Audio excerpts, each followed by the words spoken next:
Salut les troupes, on se retrouve pour une nouvelle vidéo, mais cette fois-ci avec un petit hors-série concernant le Belgian AOS Championship et plus spécifiquement la qualification numéro 1 et les listes qui l'accompagnent. Le tournoi va avoir lieu à la Tour d'Ébène, donc au cas où vous ne savez pas de quoi on parle, c'est un tournoi qui va faire partie d'une série de tournois en fait, qui fait donc partie du Belgian AOS Championship, qui comprend 5 tournois au total, plus un grand tournoi à la fin de 2 jours qui regroupera les meilleurs joueurs de l'ensemble des tournois qui auront eu lieu. Et donc ici, le 31 octobre 2021, on va avoir notre première étape qui va avoir lieu et on vous propose de faire un petit peu des stats sur les listes qui sont arrivées. Et voilà quoi, c'est parti.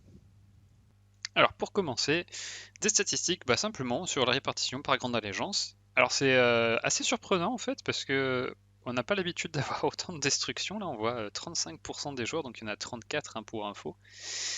Plus qu'un tiers des joueurs qui arrivent en destruction. On va voir un petit peu plus en détail ce qui compose ça. Et 38% en order, ça c'est assez habituel.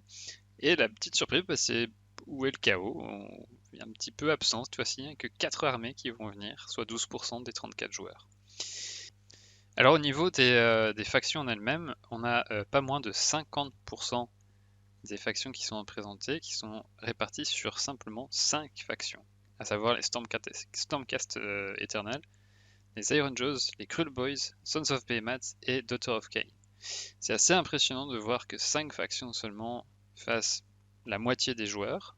Et là, on voit vraiment que le nouveau Battle Tome Heroic Warclans est très très représenté avec pas moins de 20% des joueurs qui arrivent avec ces armées-là. Et les Sons of Behemoth qui sont victimes de leur succès ici. On a quand même une petite présence aussi avec les Daughter of Cain et les Stormcast Eternal. On va d'ailleurs parler rapidement justement de ces armées qui sont représentées avec des nouveaux Battle Tomes. Donc on n'a que 2 nouveaux Battle Tomes sur cette première qualification du Belgian AOS Championship, à savoir Stormcast Eternal et Heroic Warclans. Et rien que ces 2 bouquins-là vont représenter pas moins d'un tiers des joueurs présents au tournoi, ce qui est assez impressionnant. Alors je me suis dit que ce serait aussi intéressant d'avoir une petite vue sur les bataillons qui vont être joués pendant ce tournoi. Donc on a 54 bataillons au total sur 34 joueurs.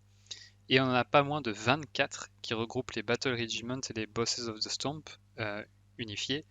C'est-à-dire le bataillon qui est propre aux Sons of Behemoth et qui leur permet de faire des pauses plus limitées.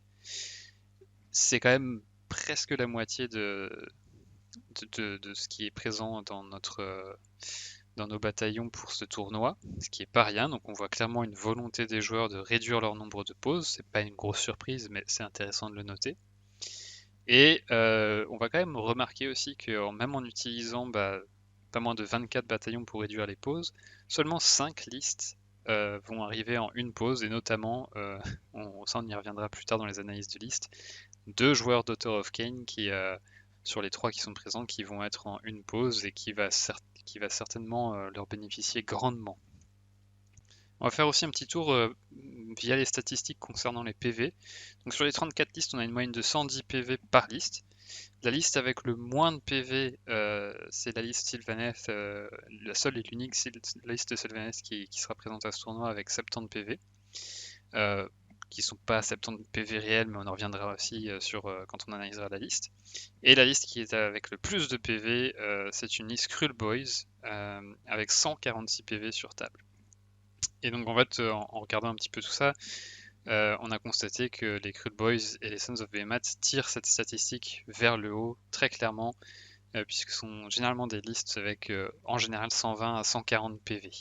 Pour finir, je me suis dit que ce serait sympa de voir un petit peu quel monstre était très représenté pendant cette première qualification pour le Belgian AOS Championship.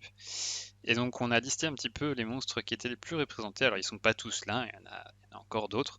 Mais on a pas moins de 2 Teclis, 2 Gobsprak, donc ça c'est le nouveau héros nommé chez les Cruel Boys, 2 Kragnos, 3 Nagash, 3 Moraticane, 4 Mokrocha et surtout 14 Mega Gargants avec pas moins de 6 Kraken Eater, 3 Warstomper et 5 Gatebreaker.